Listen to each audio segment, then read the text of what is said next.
বারজাখ বলে একটা জগৎ আল্লাহ তৈরি করেছেন। কি নাম?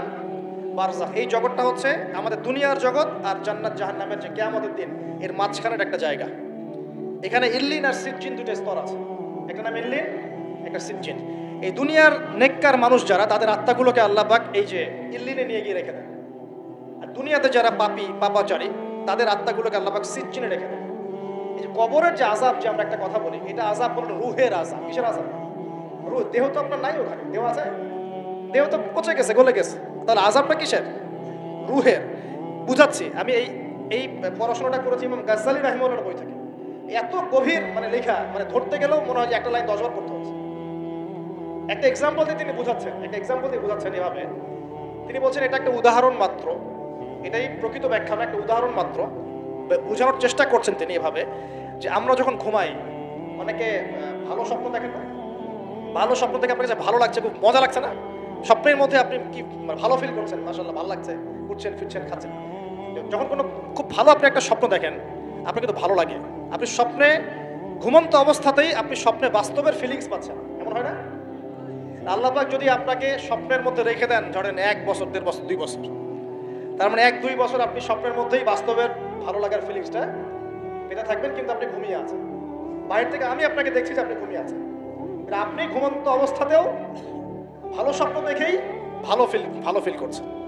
তিনি বোঝাচ্ছেন, উদাহরণ দিয়ে বোঝাচ্ছেন, এটা কিন্তু ব্যাখ্যা নয়, জাস্ট একটা বুঝাচ্ছেন উদাহরণ দিয়ে। আল্লাহ পাক যখন শহীদদের রূহগুলোকে জান্নাতে রেখে দেন, জান্নাতে তারা এইভাবে রূহগুলো ঘুরতে থাকে, ফল ফলাদি খেতে থাকে, পাখির মধ্যে রূহ দিয়ে দেন, সবুজ পাখি, এই পাখি উঠতে থাকে, তারা ভালো ফিল করতে থাকে। ওই হায়াতটাকে আল্লাহ পাক তাদের কাছে বাস্তব বানিয়ে দিয়েছেন। কথা বুঝতে পারছেন? ওই হায়াতটাকে আল্লাহ পাক তাদের কাছে বাস্তব বানিয়ে দিয়েছেন। তাদের কাছে মনে হচ্ছে এটাই বাস্তব, এটাই জগৎ। আল্লাহ চাইলে করতে পারেন না? একটা ঘুমন্ত মানুষকে যদি আল্লাহ করতে পারেন, তাহলে শহীদদের ব্যাপারে করতে পারেন না? পারেন। আবার ধরেন একজন মানুষ পাপাচারী, আপনি কখনো কখনো স্বপ্ন দেখেছেন, ভয়ের স্বপ্ন, আটকে উঠছেন, শ্বাস বন্ধ হয়ে যাচ্ছে, এমন হয়নি অনেকদিন? আর হবে তো বেশি, কারণ কানে তো হেডফোন দিয়ে গান শোনেন, আর হেডফোন কানে দিয়ে ঘুমান, এফএম শুনতে শুনতে ঘুমান, এই কি করতে করতে ঘুমান। ঘুমানোর আগে তো দোয়া কালাম নাই, দোয়া কালাম মাসনুন দোয়া কালাম তো নাই, সূরা মুলক নাই, সূরা বাকারার শেষের আয়াত নাই, ইত্যাদি নাই, পবিত্রতা নাই, বিছান ছাড়েন না, লাইটস অফ করেন না। আপনার সুন্নত মাফিক তো ঘুমাচ্ছি না। ঘুমানোর কতগুলো সুন্নত জানেন? ঘুমানোরই কত সুন্নত আছে। ইস্তেঞ্জা করতে হয়, ওযু করে আসতে হয়, পারলে মেসওয়াক করে নেয়, বিছান ঝাড়তে হয়, বিসমিল্লাহ বলে লাইট অফ করতে হয়, দরজায় খিল দিতে হয়, পাত্র যদি থাকে খাবার পাত্র, পানির পাত্র ঢেকে দিতে হয়, তারপরে পড়তে হয় বিছানায় গিয়ে আয়াতুল কুরসি, সূরা বাকারা শেষের 2-3টা আয়াত, সূরা ফালাক নাস ইখলাস, হাত একত্রিত করে ফু দিয়ে সারা গা মাসাহ করতে হয়। ডান কাত হয়ে আল্লাহুম্মা বিইসমিকা আমুতু ওয়া আহইয়া বলে এই যে 33 বার সুবহানাল্লাহ, 33 বার আলহামদুলিল্লাহ, 34 বার আল্লাহু আকবার পড়তে পড়তে ঘুমাতে হয়। কয়জন জানে? কয়জন ঘুমানোর সুন্নত? ঘুমানোর আগে এখন কানে হেডফোন, ব্লুটুথ, হাবি জাবি এইসব দিয়ে যুবকরা ঘুমাচ্ছে। প্রতিটা কাজ নবীর সুন্নত মতো করার চেষ্টা করবো, আল্লাহ পাক তৌফিক দান করুন। এই যে 9 নম্বর ওয়াদা করেন, জীবনের প্রতিটা কাজ নবীর সুন্নাহ মতো করবেন। রাজি আছেন ইনশাআল্লাহ? একদম চেহারা থেকে শুরু হবে, চুল দাড়ি পোশাক আশাক থেকে শুরু হবে। আল্লাহ পাক যত উপরে নিয়ে যাবেন, আপনি যেখানেই যান নবীর সুন্নত বাস্তবায়ন করবেন ইনশাআল্লাহ। আল্লাহ পাক তৌফিক এনায়েত করুন, বলি আমিন। মনে করেন খারাপ স্বপ্ন দেখছেন, খারাপ স্বপ্নে এখন আপনি কষ্ট পাচ্ছেন, দেখছেন যে পানিতে ডুবে যাচ্ছেন, দেখছেন যে আপনি আগুনে পুড়ে যাচ্ছেন, নাউজুবিল্লাহ, দেখছেন যে আপনি হয়তো কেউ আপনার শ্বাস গলা চিপে ধরেছে ইত্যাদি, আপনি কষ্ট পাচ্ছেন। বাহির থেকে কিন্তু আমি আপনার কষ্ট বুঝতে পারবো না, পারবো? আপনি ঘুমিয়ে আছেন, ঘুমিয়ে আপনি কষ্ট পাচ্ছেন। এখন এই ঘুমন্ত কষ্টের স্বপ্নটাকে আল্লাহ পাক যদি 5 বছর লম্বা করে দেন, পারবেন কিনা? আল্লাহ পাক পারেন কিনা? 5 বছর ঘুমিয়ে আছেন, আপনি উঠতে পারতেছেন। এখন এটা হয় না, আল্লাহ চাইলে পারেন, সম্ভব কিনা? আল্লাহ পাক 309 বছর ঘুম পাড়া রাখেন নাই মানুষকে? আছে না দলিল? কোরআনে আছে না? কোন সূরায়? এই তো মাশাআল্লাহ, মাশাআল্লাহ, সূরা কাহফে আছে না? 309 বছর আল্লাহ পাক 9 জন 10 জন ছেলেকে ঘুম পাড়া রাখছেন না? রাখছেন। তো এখন মনে করেন যে আল্লাহ পাক আপনাকে ওই কষ্টের আযাবটাকে লম্বা করে দিলেন, কষ্টের ওই স্বপ্নটাকে লম্বা করে, তাহলে আপনি কিন্তু ঘুমের মধ্যেও কষ্ট ফিল করবেন।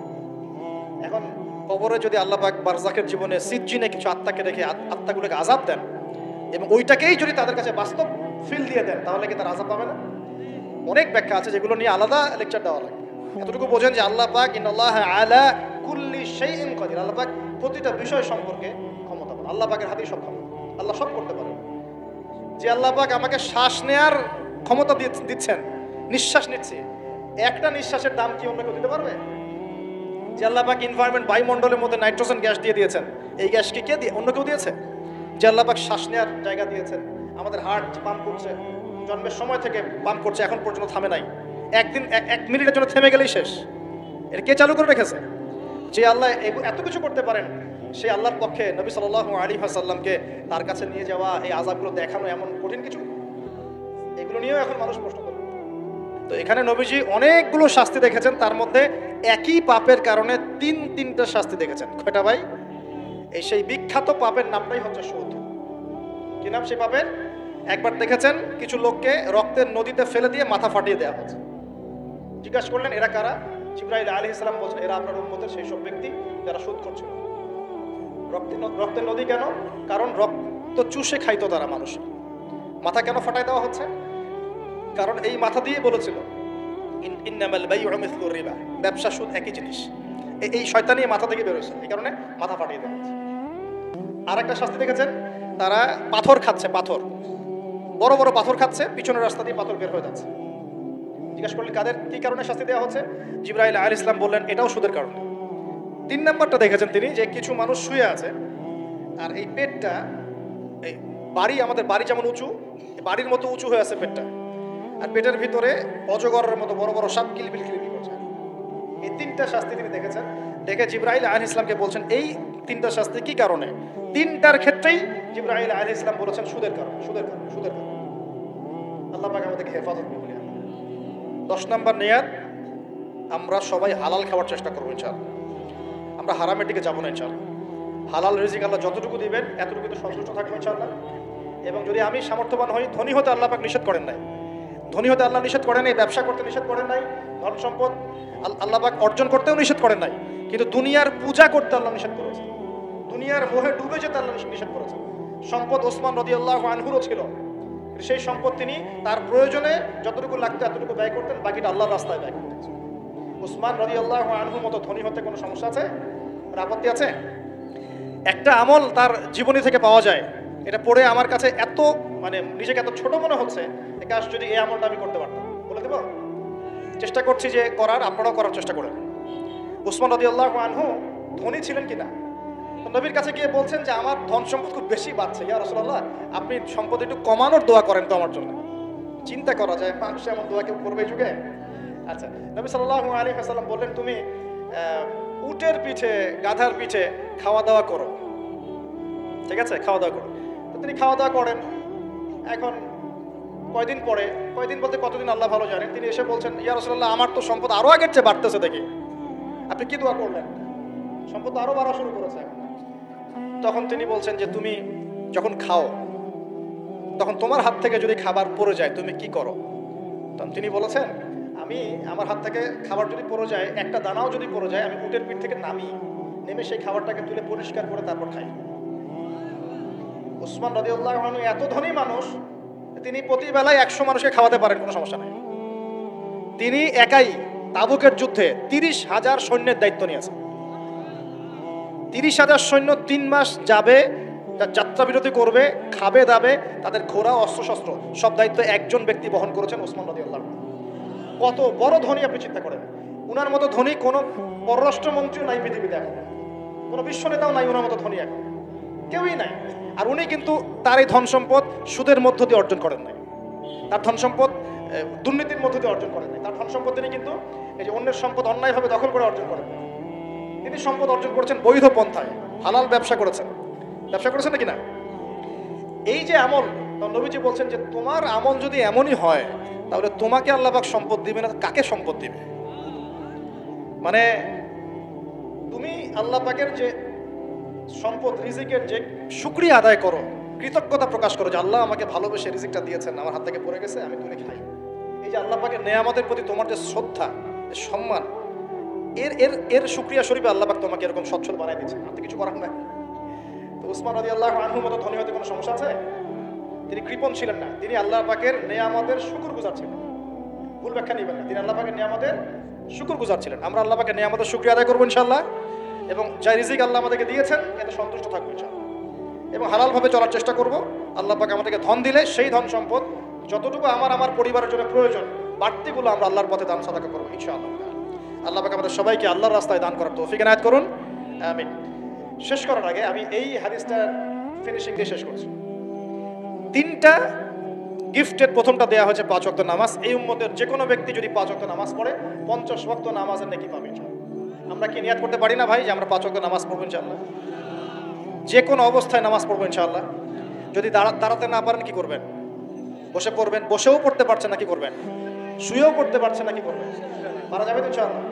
আর নামাজ কি ভাই আমাদের এই যে 3G 4G নামাজ পড়বো ভাই? হ্যাঁ, 3G 4G নামাজ পড়বো? এটা আবার কোন নামাজ? যে নামাজে রুকু করলে সেজদা পাওয়া যায় না, সেজদা করলে ওঠার সময় পাওয়া যায়, এমন নামাজ হয় না সমাজে কিছু? এই নামাজগুলো আল্লাহর ওয়াস্তে বাদ দেন। আল্লাহর ওয়াস্তে রিকোয়েস্ট করছি যে 3G 4G নামাজ বন্ধ করা। নামাজটা ধীর স্থিরভাবে পড়ার চেষ্টা করেন, নামাজটা বুঝে পড়ার চেষ্টা করেন। নামাজেই আপনি আল্লাহকে পাবেন ইনশাআল্লাহ। যে কোনো সমস্যার সমাধান নামাজেই হবে ইনশাআল্লাহ। সেজদা লম্বা করেন, সেজদায় বেশি বেশি দোয়া করেন, ইনশাআল্লাহ তাআলা আল্লাহ আপনার দোয়া শুনবেন, আল্লাহ আমার দোয়া শুনবেন ইনশাআল্লাহ।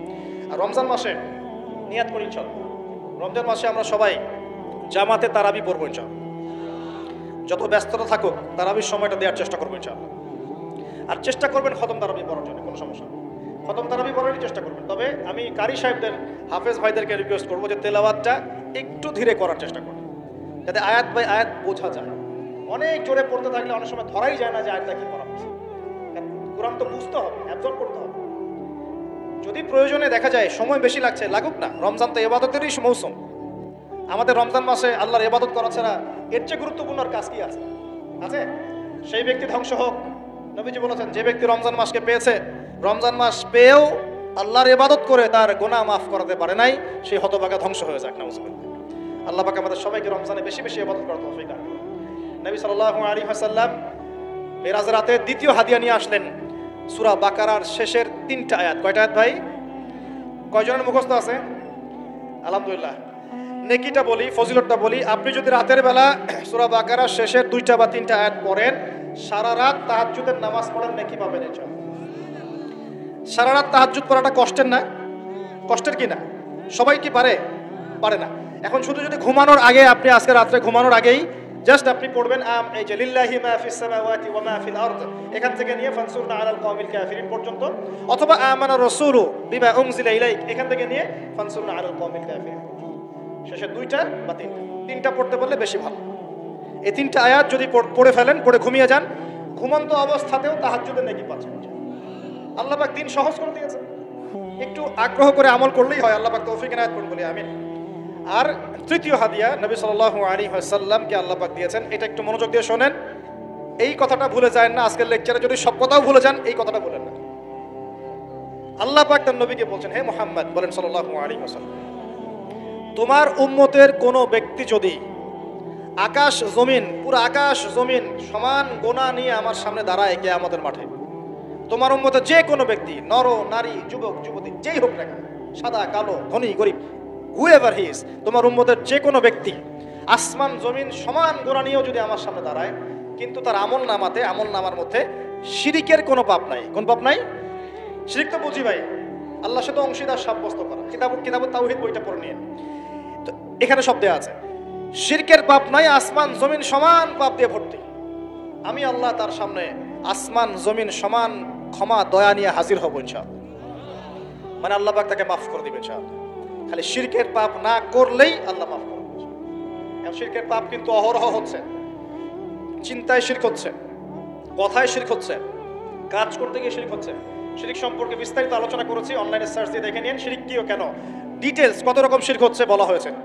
আর একটা বইয়ের নাম বলে দিলাম, কিতাবুত তাওহীদ। এই বইটা পড়লে আপনি বুঝতে পারবেন শিরক কি ও কেন, কত প্রকার কি কি, এরকম অনেক কিছু, অনেক বই বাজারে পাওয়া যায়।